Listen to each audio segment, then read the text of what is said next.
없습니다.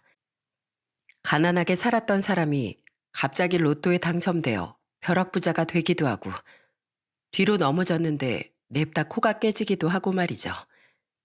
지금의 전 아이와 둘이서 행복하게 잘 지내고 있지만 얼마 전까지만 해도 저에겐 아주 이가 박박 갈릴 만한, 자다가도 그 일만 떠올리면 벌떡 일어날 정도로 화가 치밀어 오르는 일이 있었습니다. 오늘은 저에게 있었던 악몽 같았던 일들과 어떻게 이 악몽에서 벗어나 다시 웃을 수 있었는지에 대해 이야기해 드리려고 합니다. 저는 아주 평범한 집에 장녀로 태어났습니다. 평범했던 저희 집안에서 가장 특별했던 걸 꼽으라고 한다면 그건 바로 저의 손재주였어요. 어릴 적부터 기계 수리공이었던 아버지 옆에서 일하시는 걸 보고 자라서였는지 저는 남동생보다도 훨씬 더 기계를 잘 만졌고 또 용접 같은 것에도 많은 관심을 가졌어요. 제 아무리 고장난 기계라 해도 제가 손만 몇 번 움직이면 금세 새 것처럼 고쳐지곤 했습니다. 그런 절 아버지께선 늘 신기해하셨죠. 참 희한하다 희한해. 넌 어떻게 내가 가르쳐 준 적도 없는데 이렇게 기계를 잘 만지냐? 하여튼 피는 못 속인다니까. 얼굴도 날 닮아 손재주도 날 닮아. 내가 딸 하나는 아주 기가 막히게 낳아놨네. 손재주도 손재주였지만 학원 한 군데 다니지 않은 것 치고는 성적도 나쁘지 않은 편이었어요. 초등학교 때에도 중학교 때에도 쭉 상위권 성적을 유지해왔거든요.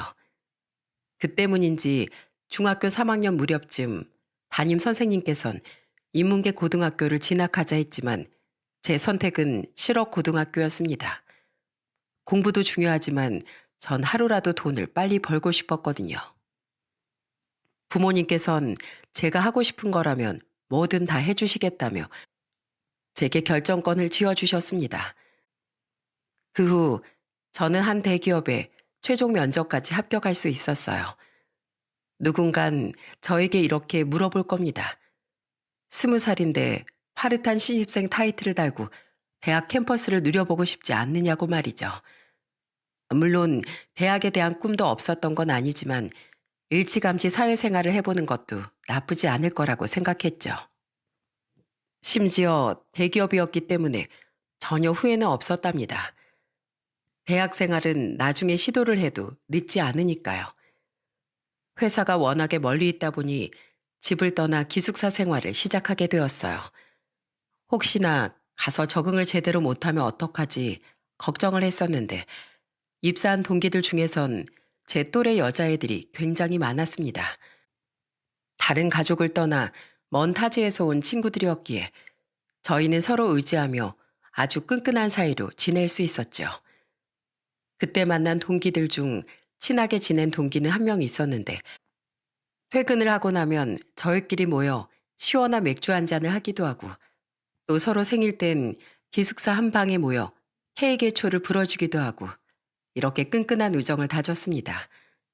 어느 날 동기의 친동생이 교통사고로 세상을 떠났을 때 저희는 2시간이 넘는 거리를 달려가 장례식이 끝날 때까지 동기의 옆을 지켜주기도 했죠. 장례가 끝나고 나서 돌아가는 길에 저희를 보면서 그 동기가 이렇게 이야기를 하더군요. 나 사실 엄청 많이 무서웠었어. 태어나서 제일 가까운 사람을 이렇게 떠나보내는 게 처음이었거든. 그런데 너희가 와줘서 내 옆에 있어줘서 얼마나 힘이 되었는지 몰라. 너무 고마워. 아무런 연고도 없는 곳에서 우리 다섯 서로 엄청 의지하고 지냈잖아. 이런 일이 있으면 당연히 제일 먼저 달려와서 옆에 있어줘야지.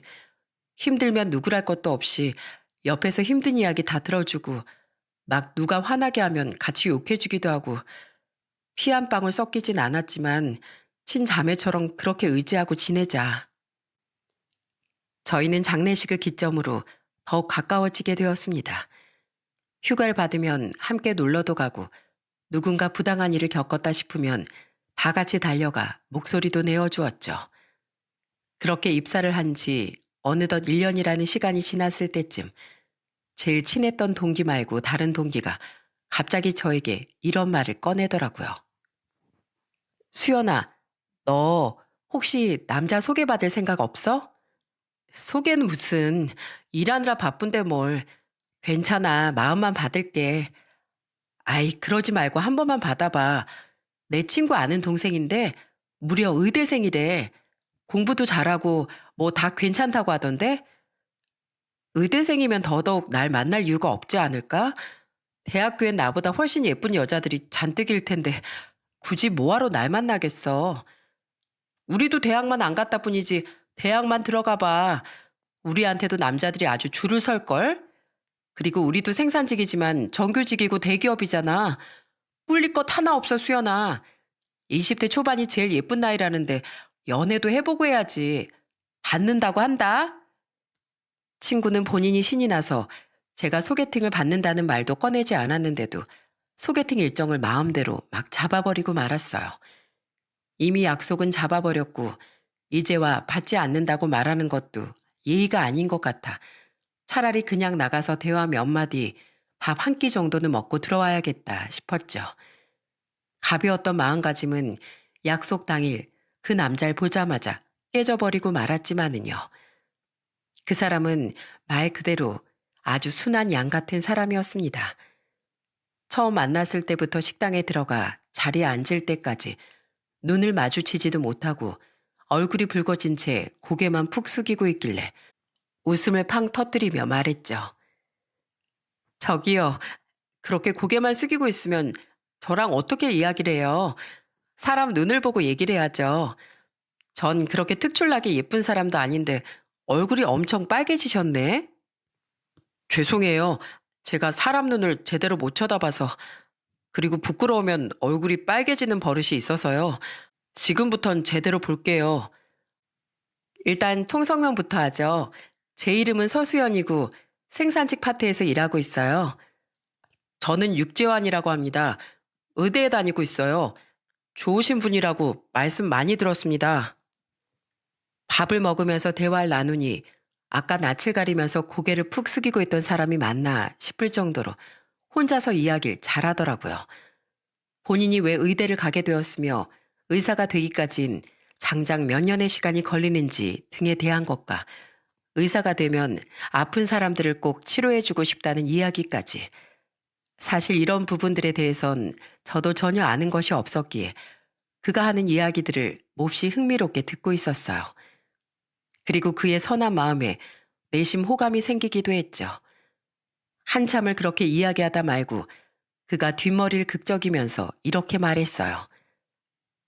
죄송해요. 제가 너무 제 이야기만 했죠? 아우, 아니에요. 무슨 그런 말씀을. 사실 저는 의사라는 직업이 어떻게 되는지도 잘 몰랐거든요. 그냥 대학만 졸업하면 다 되는 줄 알았는데 하나하나 다 이야기해줘서 흥미롭게 듣고 있었어요. 내가 모르는 이야기 듣고 있는 게 얼마나 재밌는 일인데요.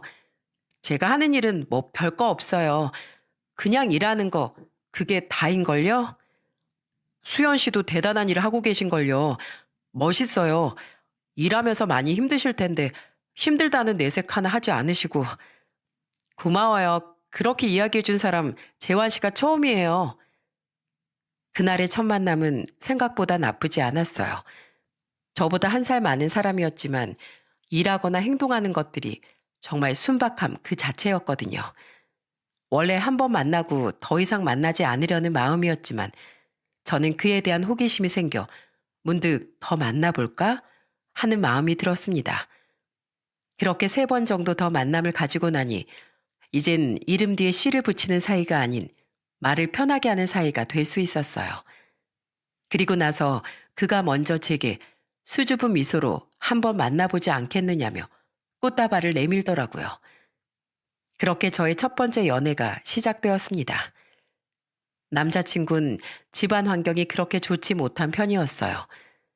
그럼에도 불구하고 어떻게든 의사가 되기 위해 열심히 공부를 하던 사람이었고 그 틈에서도 등록금에 보탬이 되기 위해 과외 아르바이트까지 하는 그 모습에 정말 대단하다는 생각이 들었죠. 그래서 전 만난 지는 얼마 되지 않았지만 남자친구가 조금 더 공부에 열중했으면 하는 마음, 그리고 나중에 정말 멋진 의사가 되었으면 하는 마음을 담아 작게나마 남자친구의 뒷바라지를 하기 시작했습니다. 등록금이 한두 푼 하는 것도 아닌데 이렇게 고민 없이 보태주고 난 너한테 아무것도 해준 게 없는데도 넌 나한테 이렇게 많은 것들을 해줘서 진짜 너무 미안하고 고마워 수연아. 진심으로.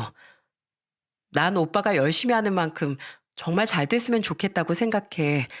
오빤 충분히 그럴 수 있는 사람이고 그 가능성을 믿어서 내가 이렇게 뒷바라지 다 해주는 거니까 진짜 잘 돼야 된다. 알겠지?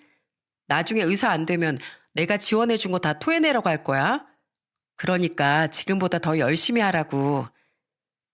나중에 남자친구의 어머니까지 이 사실을 아시곤 저 멀리에서부터 서울까지 제 얼굴을 보러 직접 담그신 김치며 장아찌 같은 것들을 바리바리 챙겨 들고 오셨어요. 처음 뵙던 날 어머니께선 제 손을 덥석 잡으시며 연신 고맙다는 인사만 반복하셨습니다. 아유, 우리 아가씨한테 너무 고마워서 내가 뭘 해줘야 될지 모르겠네. 나이도 우리 아들보다 어리다고 들었는데 어쩜 이렇게 속이 깊어 그래, 어? 우리 재환이가 아가씨 같은 사람을 만난 거 보면 전생에 나를 구한 게 확실하다, 확실해. 그리고 나중엔 집까지 초대를 해주셨어요. 남자친구와 함께 방문하니 상다리가 부러질 만큼 음식을 가득 차려주셨습니다. 원래 귀한 손님은 이렇게 대접을 하는 거라고 하시면서요. 남자친구 부모님께선 묵묵히 남자친구의 뒤를 지원해주고 있는 절 굉장히 마음에 들어 하셨고 종종 제 얼굴을 보러 서울에 올라오시기도 하셨답니다. 저흰 별탈 없이 무난하게 만남을 이어왔고 남자친구는 무사히 길고 긴 학교 생활을 마치고 의사시험에 합격을 해 인턴 레지던트 과정을 거치게 되었답니다. 만나는 시간 동안 그저 순탄하기만 했다면 거짓말이지만 남자친구와 함께하는 대부분의 시간들은 저에게 행복 그 자체였어요. 그렇게 저희 두 사람은 양가 부모님들 그리고 많은 지인들의 축복을 받으며 결혼식을 올리게 되었습니다. 남자친구는 식을 올리는 순간부터 신혼여행을 가기 위해 비행기에 오르는 그 순간까지도 마치 꿈을 꾸는 것 같다고 했죠. 내가 정말 너같이 착한 애랑 결혼이라는 걸 할 수 있을까? 어쩌면 네가 내 옆에 있다가 지쳐서 떠나버리는 건 아닐까 이렇게 걱정했던 때가 있었는데 이젠 아침에 눈 떠서 저녁에 눈 감을 때까지 네 얼굴을 볼 수 있다는 게 너무 신기하고 안 믿겨. 수연아, 정말 고마워. 그 긴 시간 동안 한 번도 마음 안 변하고 내 옆에 이렇게 있어줘서. 나야말로 고마워, 오빠. 우리 이제 부부야. 부부니까 힘들거나 지치면 꼭 나한테 기대야 돼. 물론 나도 그렇게 할 거고 흔들림 없이 잘해왔으니까 우리 앞으로도 잘해보자. 세상에 부모님을 제외하고 평생 내 곁을 떠나지 않을 내 편이 하나 더 생겼다는 것. 저는 그 사실 하나만으로도 너무 든든했어요. 남편은 연애를 할 때부터 조금의 흐트러짐도 보이지 않던 사람이었는데 결혼을 하고 나서도 그 모습엔 변함이 없었죠. 그리고 아이가 생긴 걸 알게 됐을 땐 너무 기뻐서 소리를 마구 지르며 제 볼에 뽀뽀새를 하고 나중엔 눈물을 흘리기도 했어요. 배가 눈에 띄게 불러왔을 무렵쯤엔 뱃속의 아이에게 매일같이 사랑한다는 이야기를 속삭여 주기도 했습니다. 아가, 오늘도 많이 많이 사랑해. 태어나면 아빠가 더 많이 사랑한다고 말해줄게. 아이가 태어났을 때 남편은 정말 눈코 뜰 새 없이 바빴습니다. 밥을 먹다가도 잠을 자다가도 병원에서 전화가 오면 그곳으로 달려가야만 하는 삶을 살았죠. 하지만 그 와중에도 꾸준히 저와 아이에게 사랑을 주던 사람이었습니다.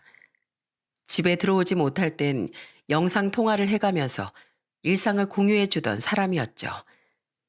밤낮 없이 열심히 살아온 대가였을까요?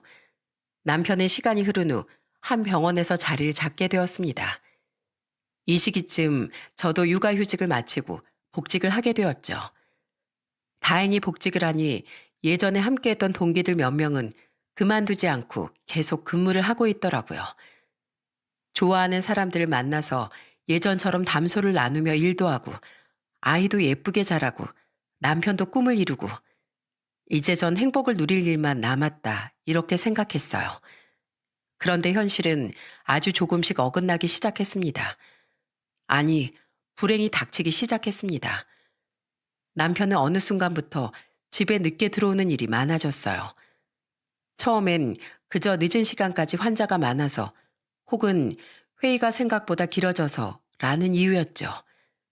의사는 아니었지만 저 역시 직장을 다니고 있는 사람이었기에 남편이 늦게 들어오는 것 정도는 이해해 줄 수 있었어요. 그런데 나중엔 늦은 귀가를 떠나 저와 했었던 약속조차 어기는 일이 생기게 되었어요. 이를테면 아이의 하원 같은 것 말이죠. 어떤 날은 제 공장 사정으로 어쩔 수 없이 퇴근이 늦어지는 날이 있었습니다. 어린이집 선생님의 전화를 받고서야 알았죠. 남편이 아이를 데리러 가지 않았다는 것을요. 저는 8시가 다 된 시간에 어린이집으로 가서 아이를 데려왔고 그날따라 진료 스케줄이 한가하다던 남편은 저보다 훨씬 늦은 시간에 술 냄새를 풍기며 집으로 돌아왔습니다. 저는 도무지 남편의 행동이 이해가 가지 않았어요. 당신 지금 시간이 몇 시인지 알아? 오늘 진료 스케줄 한가한 날이라며. 그래서 오늘 일찍 마치면 은석이 하원시켜달라고 부탁했는데 술 냄새 풀풀 풍기며 들어오는 걸 보니 그 약속은 아주 까맣게 잊어먹으셨나 봐. 아, 오늘 일찍 끝나는 줄 알았는데 친구 녀석이 힘든 일이 있다고 해서 술 한잔 하자고 하더라고. 오래 알고 지내던 친구라 거절을 할 수도 없고 당신한테 연락한다는 게 내가 깜빡했어. 사람이 살다 보면 실수도 하고 그럴 수도 있는 거지. 뭘 그렇게 화를 내? 이 경우는 약과에 불과했습니다. 시간이 지날수록 남편은 애는 잘 있었냐, 잠은 잘 자냐, 이런 일상적인 물음조차 하지 않고 자기 할 말만 하고 방으로 쏙 들어가 버리는 일이 다반사였어요. 신혼 땐 저기 하늘에 있는 밤하늘의 달도 다 따다 줄 것만 같던 사람이었는데 말이죠. 참다 못해 남편과 소리를 지르며 다투고 싶은 날도 정말 많았지만 아이 얼굴을 보며 화를 삭히는 날들이 대부분이었어요. 정말 가슴이 답답할 때면 동기들에게 힘든 점을 털어놓곤 했는데 동기들은 하나같이 모두 이런 말을 해주더군요. 내가 이런 말까진 안 하고 싶었는데 혹시 여자 생긴 거 아니야? 왜 남자들 잘해주다가 갑자기 찬바람 부는 경우는 2개밖에 없대잖아. 권태기가 왔든지 아니면 다른 여자가 생겼든지 뭐 다른 여의사랑 눈 맞거나 한 거 아니야? 다른 거 몰라도 그거 하나는 확실해. 여자한텐 그렇게 큰 관심 없는 사람이라는 거. 여자가 있으면 휴대폰부터 숨기려고 하지 않았겠어? 그런 의심까진 솔직히 안 하고 싶어. 혹시 다른 여자가 생긴 건 아니냐. 혹시 모르니 한번 까보라며 이야기를 해주었지만 그런 의심만큼은 하고 싶지 않았어요. 쉴 틈 없이 바쁜 사람인데 어떻게 여자의 눈 돌릴 시간이 있겠어요? 그 정도로 저는 남편을 신뢰하고 있었습니다. 하지만 어느 날 저녁 한 통의 전화가 오면서 제 인생은 무너지기 시작했습니다. 그날은 원래라면 일을 나가야 했지만 몸이 너무 좋지 않아 급히 연차를 쓰고 병원에 들렀다가 약을 먹고 온종일 잠만 잤던 날이었어요. 수연아, 오해 말고 들어. 나 지금 퇴근하고 마트 가는 길인데 네 남편을 본 것 같거든.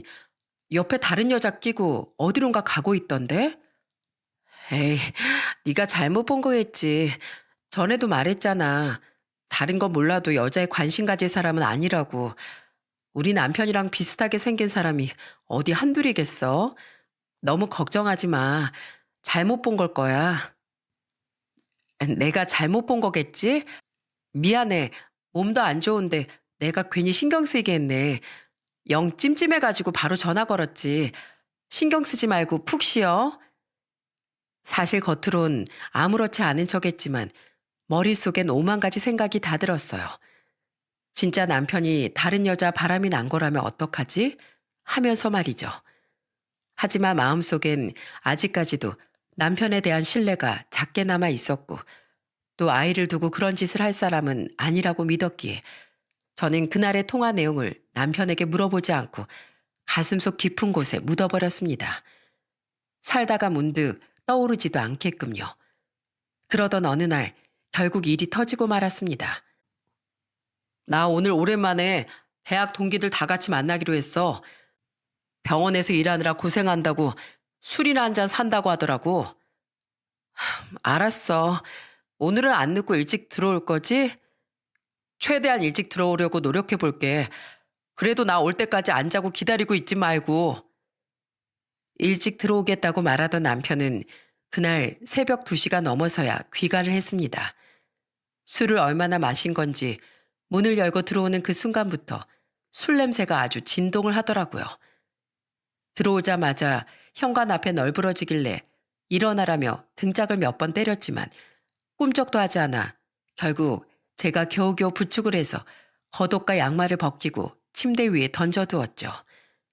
남편은 그러거나 말거나 코까지 아주 신나게 골면서 잠을 자더라고요.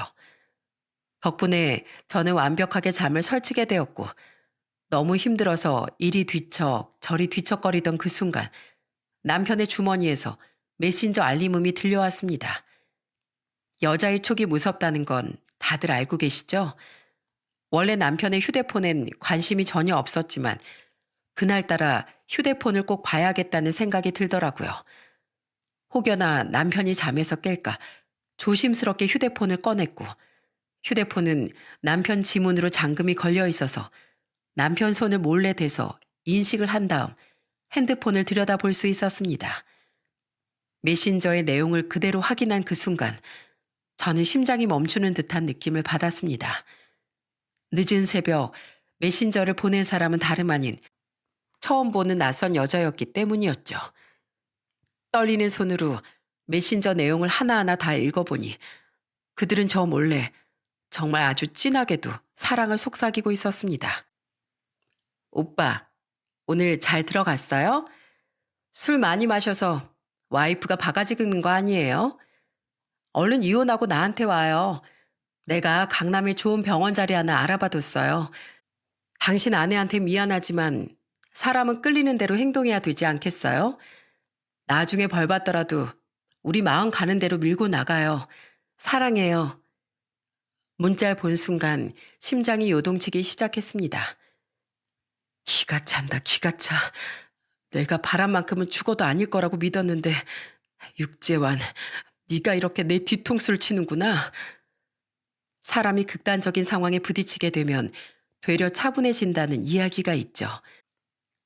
저는 그 휴대폰을 본격적으로 들여다보기로 했습니다.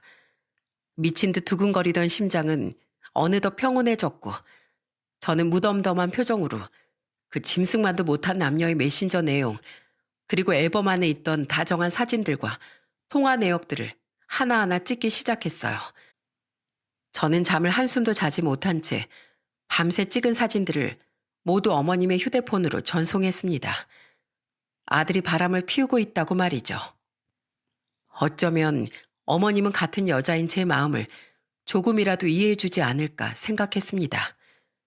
비록 남편과 사이가 소원해진 뒤로부턴 잘 뵙지 못했지만 그래도 남편을 뒷바라지해 주었던 세월이 있으니 제 편을 들어주시지 않을까 생각했죠. 하지만 어머님께선 단 한 통의 답장도 해주지 않으셨고 그날 저녁 퇴근 후 지친 몸을 이끌고 집에 돌아갔을 땐 남편과 어머님이 함께 있는 모습을 볼 수 있었어요. 둘 다 동시에 집 안으로 들어온 저를 쳐다보는데 숨이 턱하고 막히더라고요. 예, 너 이리 와서 앉아봐라. 예전과는 확실히 달라진 어머님의 눈빛과 목소리, 말투, 모든 것들이 변해가고 있었는데 나 혼자만 느끼지 못했던 거구나 싶어 헛웃음이 다 나더라고요. 자리에 서서 어머님을 멀뚱히 보고만 있으니 어머니께선 고깝다는 표정을 지으시며 저에게 말씀하셨습니다. 앉기 싫으면 서서 들어라. 너 내 휴대폰으로 이런 걸 왜 보낸 거냐? 어머님도 다 보셨으면 아실 거 아니에요. 이 사람 지금 저 말고 다른 사람 있다는 거. 그걸 어머니께 말씀드리고 싶었어요. 어머님, 저 시집 오기 전에 뭐라고 하셨어요? 저한테 귀인이라고 하셨죠? 뒷바라지해온 세월이 있으니까 어머님은 아들 편이 아니라 제 편 들어주지 않으실까 싶어서 보냈어요. 어머님도 아셔야죠. 아들이 밖에서 저랑 아들 놔두고 어떤 헛짓거리 하고 다니는지요. 넌 팔은 안으로 굽는다는 속담도 모르니? 네가 아무리 재환이 뒷바라지 잘했기로써니 엄마가 아들 편을 들지 피 한 방울 안 섞인 며느리 편을 들겠어? 그리고 남자가 바깥에서 큰 일을 하다 보면 여자랑 어떻게 좀 잘 될 수도 있고 그런 거지. 그거 하나 이해를 못하고 이래서 사람은 자기 급에 맞는 사람을 만나야 하는 거랬다. 이런 사소한 거 하나 가지고도 나한테 쪼르르 달려와서 일러바칠 거면 차라리 이혼을 하고 네 수준에 맞는 사람이나 만나. 그 너는 공장에서 일을 하니 딱 공장 일하는 사람이 수준에 맞겠구만. 시어머니께선 아주 쉽게 이혼이란 단어를 입 밖으로 내셨고 제 수준에 맞는 사람을 만나라는 이야기까지 하셨어요. 마치 저와 남편이 어울리지 않는 급이라는 듯 말이죠. 한 번도 이혼을 생각해 본 적은 없는데 두 모자가 원하는 게 이혼이구나 싶은 생각에 멀뚱히 서서 아무 말도 하지 않는 남편에게 물었어요. 지금 만나고 있는 그 여자 어떤 여자인지 말해줄 수 있어? 나랑 기어이 이혼을 해서라도 만나야 할 정도로 가치 있는 사람이야? 어머님이 말씀하신 대로 그 여잔 당신이랑 급이 좀 맞아? 좋은 사람이야. 부잣집 딸이고 사람도 좋고 집안도 괜찮고 딱 지금의 나랑 급이 맞다고 할 수 있겠네. 당신은 내가 전문의가 되었다고 했을 때 날 끌어안고 축하한다고 울어준 게 전부지만 그 여잔 나한테 서울에 개인 병원을 차려주겠다고 약속을 하더라. 그 차이야. 옆에 뒀을 때 내 이름이 좀 더 돋보일 수 있는 사람. 그게 당신이 아니라 그 여자와의 차이점이야.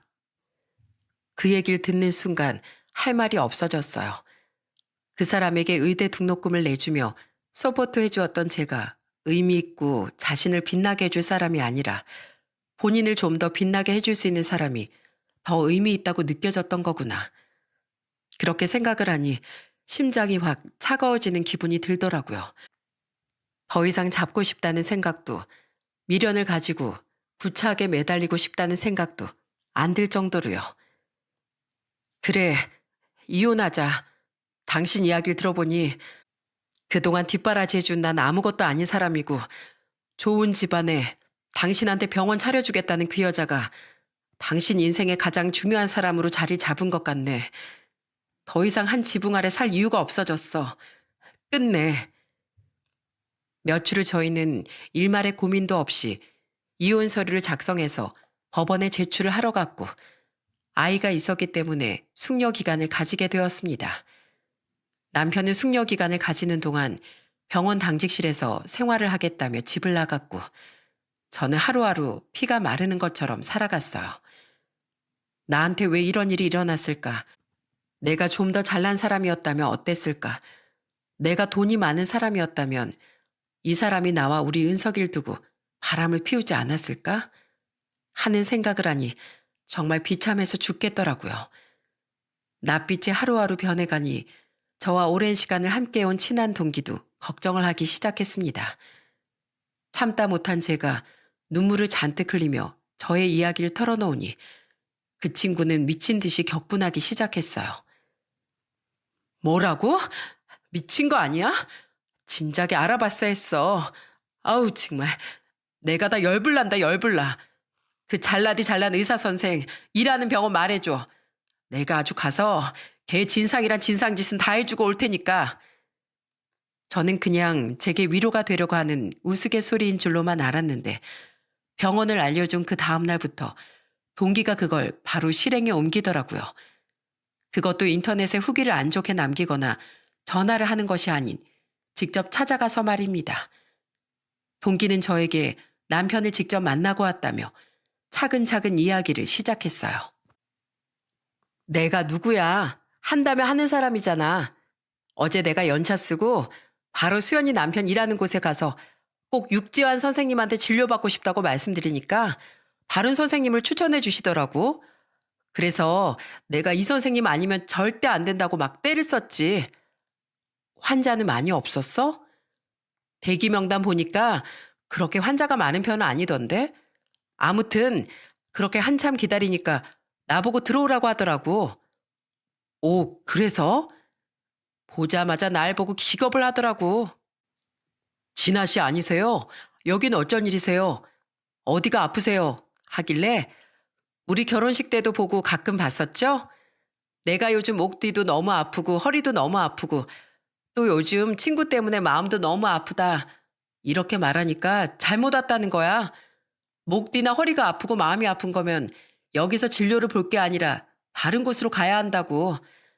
약도 뭐 지어줄 수 있는 거 없으니까 진료비만 내고 가라고 하길래 뭔 의사가 이러냐 했지. 환자가 아프다는데 진료를 못 해주겠다고 말하는 게 의사냐고. 그랬더니 뭐래? 아무 말 안 하고 미친 사람 보듯 쳐다보길래 그냥 거기서 아주 다다닥 쏘아붙이고 나왔어. 야 육재환, 네가 감히 내 친구를 버리고 바람을 펴? 그러고도 네가 의사 자격이 있냐? 당신 같은 사람 믿고 결혼한 우리 수연이가 정말 불쌍하다. 당신 대학 다닐 때 내 친구가 뒷바라지 다 해줬는데 나 같았으면 바람을 피는 게 아니라 평생 관짝 뚜껑 열고 들어가기 전까지 업고 살겠다. 이렇게 고래고래 소리 질렀지. 그러니까 간호사들이 무슨 일이 있는 줄 알고 들어오더라고. 간호사들 들어오니까 지도 쪽팔린 줄은 아는지 사정사정 하더라고. 제발 나가달라고. 미안하다고. 아주 똥 씹은 얼굴을 하면서 싹싹 빌면서 부탁을 하는데 어찌나 웃기던지. 내가 수연이 너머까지 아주 시원하게 소리 지르고 나왔어. 그러니까 수연아, 네 남편 직업 빼면 볼 것 하나도 없더라. 네가 100배 아까우니까 그냥 잊고 살아. 난 우리 수연이가 빨리 잊고 행복했으면 좋겠어. 고마워. 내가 뭐라고. 울지 마. 울지 마, 이 바보야. 살다 보면 진짜 별의 별꼴을 다 보게 되더라. 차라리 몰랐으면 좋았겠다 싶은 일들도 있고 말이야. 차라리 애 더 크기 전에 알아서 다행이야. 숙려 기간 끝나면 진짜 뒤도 돌아보지 말고 이혼해버려. 양육권이란 재산은 꼭 가져오고. 알았지? 가족 같은 동기가 저 대신 복수를 해준 덕에 작게나마 위안을 얻을 수 있었습니다. 그로부터 몇 달이 지나고 이혼 숙려 기간이 끝나갈 무렵쯤 저는 남편과 다시 마주하게 되었어요. 3개월 동안 단 한 번의 연락조차 하지 않았고 얼굴도 보지 않았는데 저와는 달리 참 잘 지낸 것 같더라고요. 잘 지낸 것 같네. 얼굴에서 반짝반짝 윤이 나는 걸 보니 아주 바쁘게 잘 지냈지. 당신 생각날 겨를도 없고 살만 나더라. 이제 우리 숙려기가 끝나는데 나랑 갈라서 줄 거지? 당신 나랑 꼭 이혼하고 싶지? 무슨 일이 있어도 하늘이 갈라진다고 해도 나랑 꼭 헤어지고 그 여자랑 같이 살고 싶은 거지? 3개월 동안 내 마음 조금도 변하지 않았어. 그러니까 내 대답도 변할 일 없이 여전히 예스야. 이혼하겠다는 내 결심 아직도 확고하다고. 그럼 내가 지금부터 조건을 걸게. 우리 같이 모아뒀던 지금까지 모든 재산 3분의 2, 그리고 양육권이랑 집까지 전부 나한테 줘. 이게 내 이혼 조건이야. 그래. 당신 마음대로 해. 어차피 나 의사니까 그 정도 돈은 얼마든지 다시 벌면 되거든. 그리고 애초에 양육권은 가져올 생각도 없었어. 그럼 우리 계산 끝난 거다. 이혼해 주는 거지?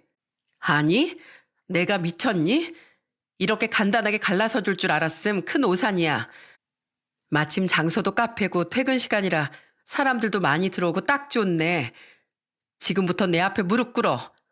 그리고 나는 가정을 버린 개쓰레기입니다. 오랫동안 절 뒷바라지해온 마누라와 토끼 같은 자식을 버리고 다른 여자 노라는 놈입니다. 10번 복창해. 이게 가능하면 나 이혼해 줄게. 사람이 많은 곳에서 무릎을 꿇고 소리치라는 말에 남편의 얼굴은 완전히 사색이 되었습니다. 사실 못할 거라고 생각했어요. 그런데 그 사람은 입술을 꾹 깨물더니 제 앞에 무릎을 꿇더라고요. 그 모습을 보고 정말 갈 때까지 갔구나 생각했습니다.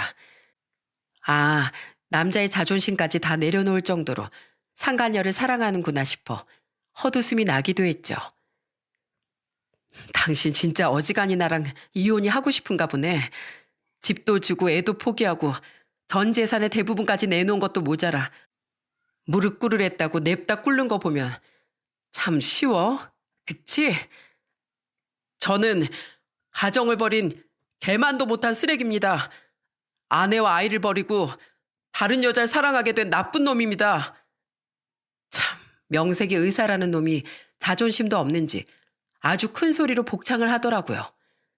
사람들은 지나가면서 하나같이 힐끗거리기도 하고 어떤 사람들은 휴대폰을 들어 동영상을 찍거나 사진을 찍어대곤 했습니다. 자, 됐지? 난 당신한테 모든 걸 다 주고 또 하라는 대로 다 했어. 이제 좀 끝내자. 어? 나한테 미련 있는 건 알겠는데 당신 싫다는 사람 붙잡고 있어봤자 시간 낭비밖에 더 하겠어? 난 이제 더 이상 그 시절 당신만 바라봤던 육지환이 아니야. 제발 나 좀 놔줘. 안 그래도 놔주려고 가난한 의대생, 의사 만들려고 뒷바라지해왔던 지난 시절들 다 부정당하면서까지 당신을 내 옆에 두고 싶은 생각 추호도 없어. 내 인생에서 아예 꺼져버리고 강남에 병원 차려준다는 잘나디 잘난 그 여자랑 아주 백년해로 행복하게 살아. 저와 그 사람의 관계는 이렇게 허무하게 막을 내리고 말았습니다. 하지만 저는 이혼을 했다고 해서 형편이 어려워지거나 혹은 주눅들지 않았습니다. 재산 분할로 받은 돈과 아이와 함께 지낼 집, 이것만 있어도 충분히 잘 살 자신이 있었기 때문이었죠. 이혼 후 제 삶은 별반 달라진 것은 없었습니다. 직장도 열심히 잘 다녔고 아이도 버젓이 잘 키워냈죠. 그로부터 정확히 2년 2개월이라는 시간이 흘렀습니다. 어느 날 전 남편 놈이 애가 보고 싶다며 전화를 해오는 게 아니겠어요? 2년이 넘는 시간 동안 한 번도 찾아오지도 않았던 인간이 갑자기 전화가 왔길래 뭐라고 시부리나 싶어 전화를 받았습니다. 오랜만이네. 이렇게 먼저 전화를 다 주고 무슨 일이야? 그냥 오랜만에 당신 생각이 나서 은석이도 잘 지내는지 너무 궁금하고. 잘 지내고 있어? 한 번은 연락해보고 싶었는데 당신이 별로 안 좋아할까 봐.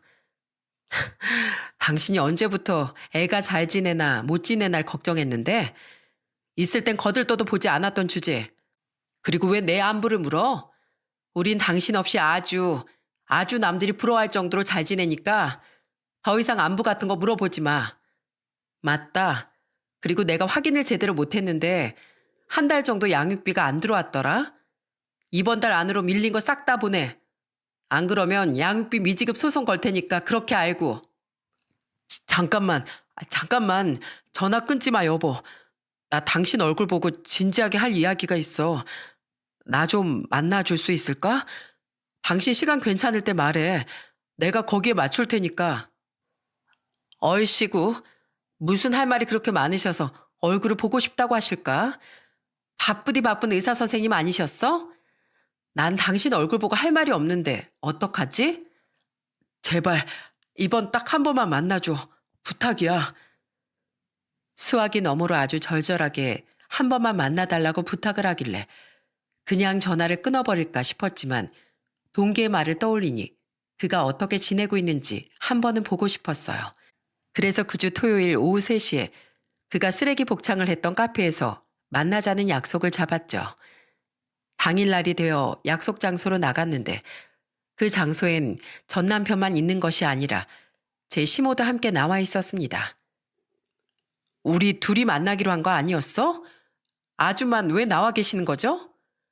아이고 아가 오랜만이다. 잘 지냈니? 넌 어쩜 시간이 지날수록 점점 더 젊어지는 것 같구나. 네, 이 세상에서 정말 꼴보기 싫은 인간들 안 보고 사니 다들 그러더라고요. 당신 왔어? 그냥 어머니도 오랜만에 당신 얼굴 보고 싶다고 하셔서 같이 모시고 왔어. 사전에 말 못해서 미안해. 앉아. 불편하게 마주 앉은 저흰 서로 아무 말이 없었습니다. 전 남편과 어머님은 제 눈도 제대로 쳐다보지 못한 채 우물쭈물거렸고 저는 이 상황이 정말 이해되지 않았어요. 원래 말의 시작은 만나자고 요청한 사람 쪽에서 먼저 하는 것이 맞는 거 아닌가요? 사람을 앉혀놓고 아무런 말도 안 하고 있기에 저는 슬슬 짜증이 나기 시작했습니다. 지금 사람 불러놓고 고개만 숙이고 있고 말은 안 하고 뭐 하는 거야? 내가 그렇게 한가한 사람처럼 보이나 본데 할 말 없으면 그만 일어날게. 잠깐만. 여보, 내가 정말 잘못했어. 내가 그때 진짜로 정신이 어떻게 됐었나 봐. 왜 그런 거 있잖아. 돈 앞에선 엄마 아빠도 못 알아본다고. 내가 딱 그랬었나 봐. 지금에서야 당신의 존재가 얼마나 소중했는지 깨달았어. 내가 당신한테 상처 줘서 미안해. 잘못했어. 나한테 한 번만 더 기회를 준다면 그땐 내가 당신이랑 은석이한테 정말 잘할게. 이건 진심이야. 제발 한 번만 기회 줄 수 없을까? 내가 정말 잘할게. 그래 어머마. 재환이가 너랑 떨어져 있는 동안 반성 많이 했다. 우리가 정신 차리라고 호되게 혼내놨으니까 앞으로 죽을 때까지 자기 철을 두고 다른 여자한테 눈 돌리는 짓 같은 건 안 할 거야. 그건 내가 보장하마. 그러니까 사람 한 명 살린다 생각하고 우리 재환이 다시 한 번만 받아주라. 어? 부탁하마 수연아. 우리 재환이가 정말 힘들어서 죽으려고 해. 저는 그 말을 듣자마자 미친 사람처럼 마구 웃을 수밖에 없었어요. 수준에 맞는 사람을 만나라고 할 땐 언제고 이제와 제 앞에서 울고불고 이렇게 말하고 있는 그들을 보니 할 말이 없더라고요. 제가 아무 말도 않고 있으니 그들은 말을 이어갔습니다. 그 여자가 날 제대로 속였어. 서울에 개인 병원 차려준다는 말에 그 말에 속아서 그 여자랑 재혼했는데 알고 보니 내가 다 속은 거였어. 서울에 병원 차려준다는 말, 부잣집 딸이라는 말도 다 거짓말이었어. 그 여자의 정체는 고급 술집 마담이었다고. 아이고 배야. 듣던 중 반가운 소리네. 넌 바람피고 잘 살 줄 알았어? 여보, 진짜 미안해. 내가 잠깐 눈이 돌았었나 봐. 의사들 상대로 꽃뱀짓 하는 여자들 많다는 건 들었는데 내가 덫에 걸려들 줄은 꿈에도 몰랐어. 그 여자가 글쎄 뭐라는 줄 알아?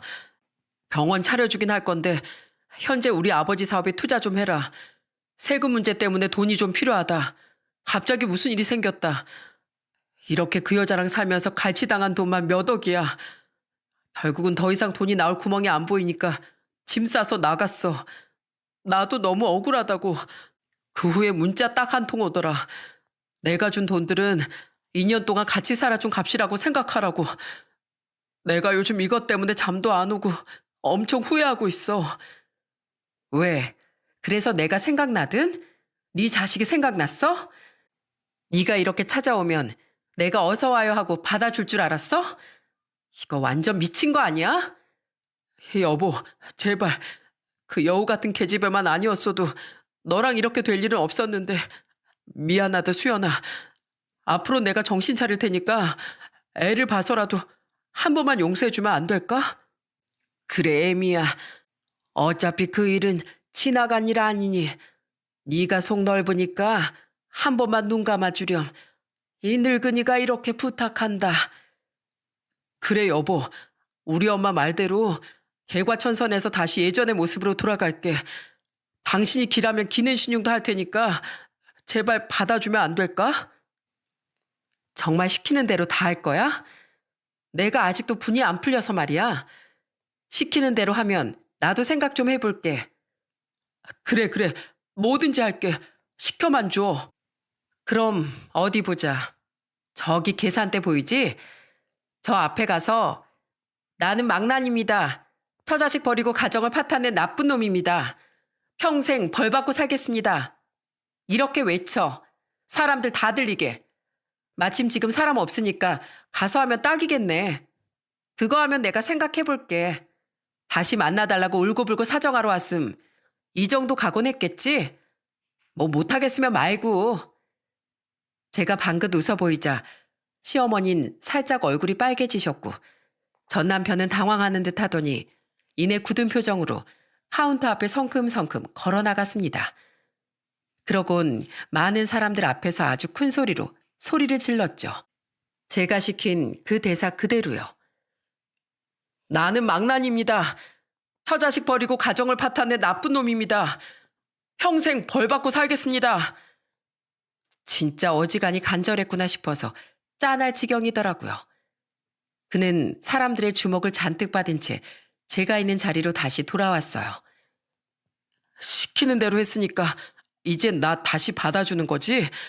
내가 이제부턴 당신한테 정말 정말 잘할게. 말로만 잘하는 게 아니라 진심으로. 내가 생각해 본다고 했지. 널 언제 다시 받아준다고 했어? 그 정도 지능으로 의사가 된 것도 신기하다 정말. 저번에 이혼할 때도 시키는 대로 다 하더니 너 아주 바보구나. 난 네 젤 다시 한번 뼛속 깊이 새겨주고 싶었거든. 그리고 오늘 너랑 네 엄마 얼굴을 보니까 나 토할 것 같아서 말이야. 그래서 어찌 나오나 보려고 복수한 건데 그걸 또 하고 있네. 명색의 의사라는 사람이 아주 자존심도 없나 보구나. 참 하찮다 하찮네. 뭐? 당신이 그때 나한테 했던 대사 그대로 해줄까? 지금의 난 당신이 알던 그 시절의 바보 같은 내가 아니야. 저 앞에서 외쳤지? 한심한 망난이라고.